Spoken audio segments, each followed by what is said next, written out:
इस धरती पर एक से बढ़कर एक खूबसूरत आइलैंड्स हैं, जहां सैकड़ों लोग घूमने फिरने के लिए जाते हैं। लेकिन क्या आप जानते हैं कि दुनिया में एक ऐसा आइलैंड भी है जो सबसे अकेला और रहस्यमयी है। इस आइलैंड में 900 से ज्यादा मूर्तियां हैं जो दिखने में इंसानों की तरह लगती हैं। लेकिन इस आइलैंड पर इन मूर्तियों को किसने बनाया और ये आइलैंड इंसानों की नजर में कब आया? आइए जानते हैं इन सभी सवालों के जवाब इस मजेदार वीडियो में। ईस्टर आइलैंड का रहस्य। प्रशांत महासागर में चिली से कुछ किलोमीटर की दूरी पर नीले समुद्र के बीचों बीच एक ऐसा आइलैंड है जिसके बारे में दुनिया के ज्यादातर लोगों को कोई जानकारी नहीं है। ये आइलैंड 163.3 किलोमीटर के क्षेत्रफल में फैला हुआ है, जहां 900 से ज्यादा पत्थर से बनी मूर्तियां हैं। इन मूर्तियों को मोआई के नाम से जाना जाता है, जिन्हें 13वीं से 16वीं शताब्दी के बीच बनाए जाने का अंदाजा लगाया गया है। ईस्टर आइलैंड का असल नाम रापा नुई है, जिसे सन 1722 में यूरोपियन खोजकर्ता जेकब रॉगवीन ने गलती से खोजा था। दरअसल जेकब अपनी बोट में यात्रा पर निकले थे। इस दौरान वो गलती से ईस्टर आइलैंड पहुंच गए। उन्होंने आइलैंड के नजदीक जाकर देखा तो पत्थर से बनी कुछ मूर्तियां समुद्र की तरफ पीठ करके खड़ी थीं। यूरोपीय खोजकर्ता को ये मूर्तियां और आइलैंड काफी रोमांचक लगे, जिसके बाद वो अपनी नाव से नीचे उतर गए और ईस्टर आइलैंड को एक्सप्लोर करना शुरू कर दिया। इस तरह यूरोपीय खोजकर्ता को पता चला कि ईस्टर आइलैंड पर कुछ नहीं बल्कि ढेर सारी मूर्तियां हैं जो आइलैंड के अलग अलग इलाकों में थीं। उनमें से कुछ मूर्तियां जमीन पर खड़ी थीं तो कुछ बैठी और लेटी हुई थीं। जेकब जिस दिन इस आइलैंड पर पहुंचे थे उस दिन ईस्टर संडे का दिन था, लिहाजा उन्होंने खोजे गए इस आइलैंड का नाम ईस्टर रख दिया था। आज से 300 साल पहले जब जेकब ने ईस्टर आइलैंड की खोज की थी, उस वक्त इस आइलैंड पर कुछ लोग भी रहते थे। हालांकि उन लोगों को आइलैंड पर पत्थर की मूर्तियों के बारे में कोई जानकारी नहीं थी, जबकि उन मूर्तियों की लंबाई 7 मीटर तक थी। ऐसे में ईस्टर आइलैंड पर इन मूर्तियों के इतिहास और रहस्य को खंगालने के लिए खोजकर्ताओं और पुरातत्वविदों की टीम वहां पहुंचने लगी, जिसके बाद कई तरह के खुलासे हुए। ईस्टर आइलैंड पर सबसे बड़ी मूर्ति की लंबाई लगभग 33 फीट है, जबकि उसका औसत वजन 75 टन के आसपास है। पुरातत्वविदों को अपनी खोज से ये पता चलता है कि ये मूर्तियां 1200 साल या उससे भी ज्यादा पुरानी हो सकती हैं, जिन्हें 13वीं से 16वीं शताब्दी के बीच बनाया गया था।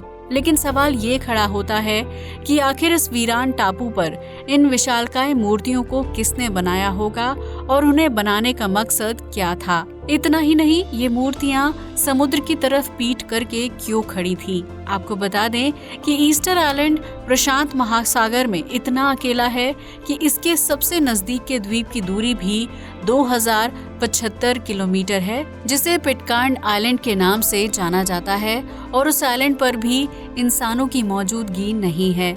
ईस्टर आइलैंड से 2600 किलोमीटर की दूरी पर मानकरेवा नाम का आइलैंड है, जहां 500 लोगों की आबादी रहती है, और ये यही ईस्टर आइलैंड के सबसे नजदीक इंसानी आबादी वाला आइलैंड भी कहलाता है। वहीं ईस्टर आइलैंड चिली की सीमा के अंतर्गत होते हुए भी उससे 3512 किलोमीटर की दूरी पर है, जिससे ये समझा जा सकता है कि ये आइलैंड किसी भी दिशा से इंसानी आबादी के आइलैंड से बहुत ज्यादा दूरी पर है। इंसानी आबादी से दूर समुद्र के बीचों बीच इस आइलैंड पर 900 से ज्यादा मोआई मूर्तियों को किसने बनाया होगा, ये एक बड़ा सवाल है। इन मूर्तियों में से कुछ के पास आंखें हैं, जबकि कुछ मूर्तियों को बिना आंखों के बनाया गया है। इन सभी मूर्तियों की नाक बेहद लंबी और सटीक है, जबकि चेहरा लंबा और सिर चपटा है। इतना ही नहीं, इन मूर्तियों में से कुछ मूर्तियों के सिर पर एक अजीब सी आकृति वाला सामान भी रखा हुआ है, जैसे कि वो मजदूर हैं और सामान उठा रहे हैं। इतना ही नहीं, इन मूर्तियों में से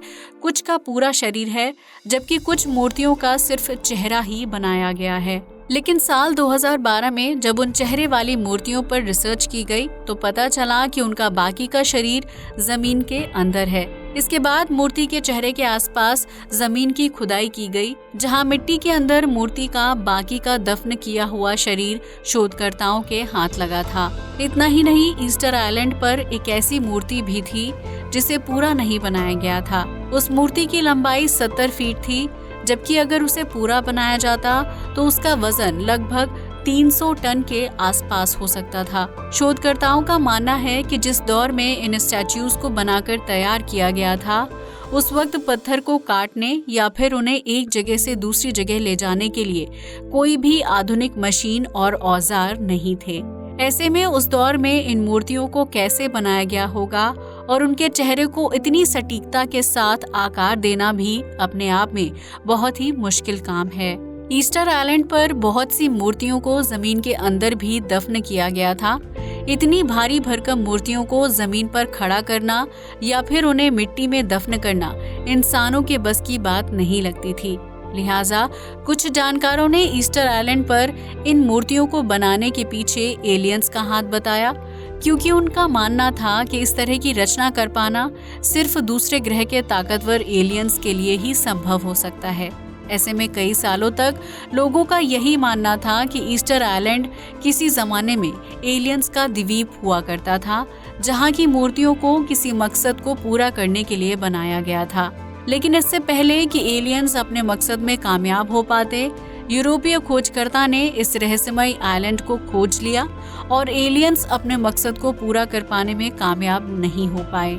हालांकि बीतते वक्त के साथ जब एलियंस और टेक्नोलॉजी बेहतर होती चली गई, तो पुरातत्वविदों और वैज्ञानिकों ने एक बार फिर ईस्टर आइलैंड का रुख किया। इस बार उनके पास आधुनिक मशीनें और टेक्नोलॉजी थी, जिसकी मदद से वो इन पथरीली मूर्तियों के रहस्य को सुलझा सकते थे। दरअसल कुछ साल पहले वैज्ञानिकों की एक टीम ईस्टर आइलैंड पर खोज करते हुए वहां एक ज्वालामुखी के पहाड़ तक पहुंची थी, जिसे उससे पहले नहीं खोजा गया था। उस ज्वालामुखी के पहाड़ के पास कुछ खदानें भी थीं, जिन्होंने इन मूर्तियों का रहस्य सुलझाने में अहम भूमिका निभाई थी। दरअसल उन खदानों के अंदर कुछ विशेष प्रकार के औजार थे, जिससे ये पता चलता था कि ईस्टर आइलैंड पर स्टैच्यू को इंसानों ने ही बनाया था।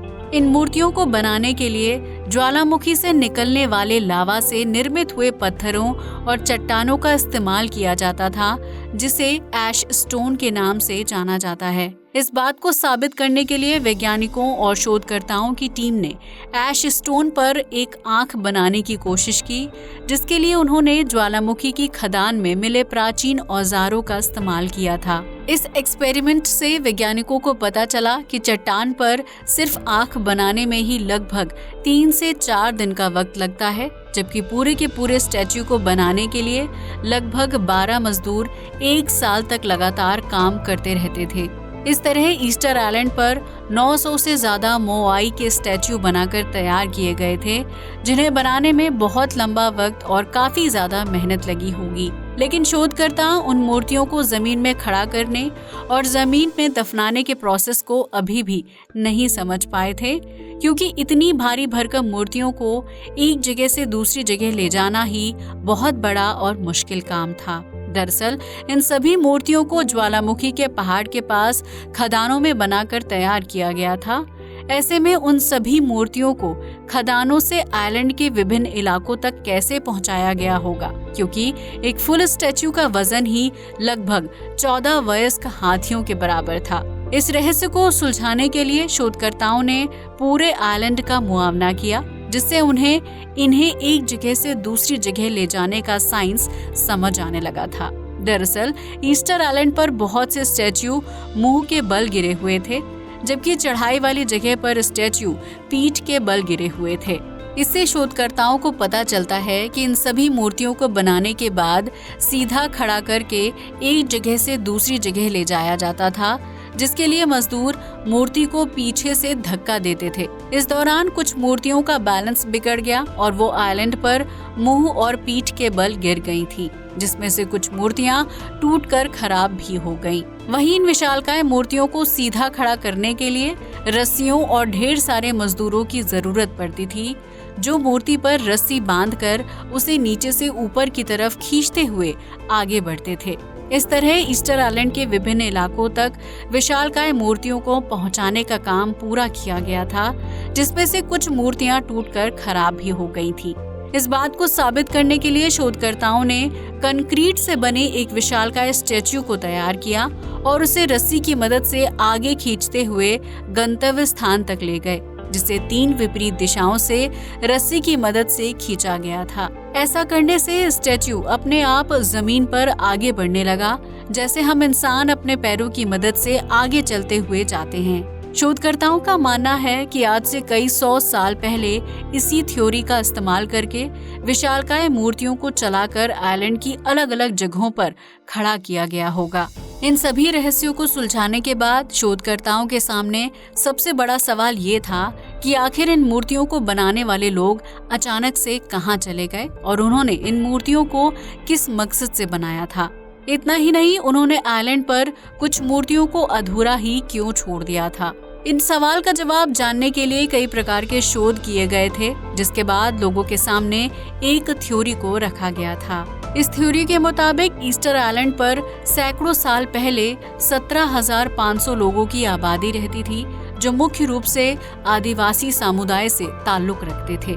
वो लोग 300 एडी के दौरान ईस्टर आइलैंड में रहने के लिए आए थे। उस दौर में ये आइलैंड हरे भरे पेड़ पौधों और जंगलों से भरा हुआ था। इस आइलैंड में खाने पीने के लिए विभिन्न प्रकार के फल और वनस्पति थी, जबकि जंगल का एक बड़ा हिस्सा पाम ट्रीज से भरा हुआ था। इसी हरे भरे जंगल से ईस्टर आइलैंड पर रहने वाले 17,000 लोगों के खाने पीने की जरूरतें पूरी होती थी, जिसकी वजह से वो इंसानी आबादी से दूर खुशहाली के साथ इस आइलैंड पर जीवन व्यतीत कर रहे थे। लेकिन बीतते वक्त के साथ ईस्टर आइलैंड पर रहने वाले लोगों ने जंगल की कटाई करना शुरू कर दिया, क्योंकि वहाँ पाम ट्रीज उनके किसी काम के नहीं थे। ऐसे में उन लोगों ने अपनी खाद्य जरूरतों को पूरा करने के लिए खेती करने का फैसला किया, जिसके लिए उन्हें उपजाऊ जमीन की जरूरत थी।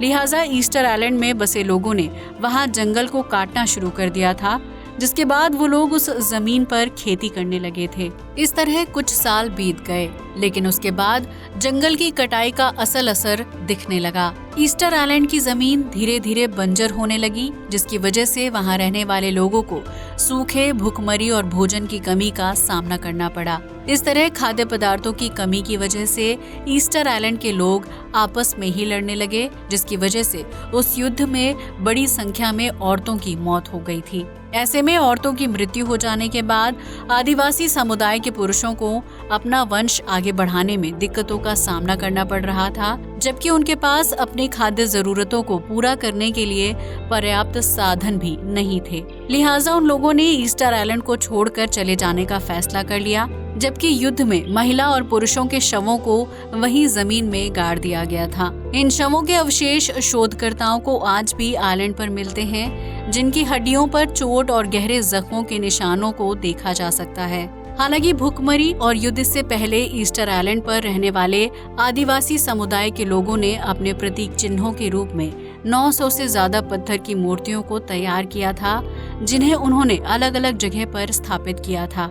इनमें से समुद्र की तरफ मौजूद मूर्तियां सैनिक की भूमिका निभाते थे, जो समुदाय के लोगों की रक्षा करते थे। इसी तरह दूसरी मूर्तियों को अन्य तरह के संदेश देने के लिए तैयार किया गया था, जिनमें से कुछ मूर्तियां अधूरी ही रह गई थी, क्योंकि उन मूर्तियों को पूरा करने से पहले ही भोजन की कमी और युद्ध जैसी समस्याएं पैदा हो गई थी, जिसकी वजह से मूर्ति बनाने वाले लोगों का ध्यान दूसरी तरफ चला गया और उन्होंने मूर्तियों को अधूरा ही छोड़ दिया था। इस तरह ईस्टर आइलैंड पर रहने वाले लोग धीरे धीरे वहां से चले गए और ये आइलैंड समुद्र के बीचों बीच बिल्कुल वीरान रह गया, जो आज यूनेस्को की धरोहर है। वर्तमान में ईस्टर आइलैंड को एक पर्यटन स्थल के रूप में विकसित किया जा रहा है, जहां पर्यटकों के रहने के लिए अच्छे होटल्स हैं। ऐसे में इतिहास में दिलचस्पी रखने वाले लोग ईस्टर आइलैंड में छुट्टियां बिताने के लिए आते हैं, जहां तक पहुंचने का एकमात्र साधन प्लेन है। चिली से उड़ान भरने वाला ये हवाई जहाज 5 घंटे में यात्रियों को ईस्टर आइलैंड तक पहुंचा देता है, जहां वो इन 900 अलग अलग प्रकार की मूर्तियों को देखकर हैरान रह जाते हैं। तो ये था प्रशांत महासागर में सबसे वीरान और अकेले आइलैंड का रहस्य, जिसे सुलझाने में वैज्ञानिकों को कई साल का वक्त लग गया था। आज के लिए बस इतना ही। जय हिंद दोस्तों।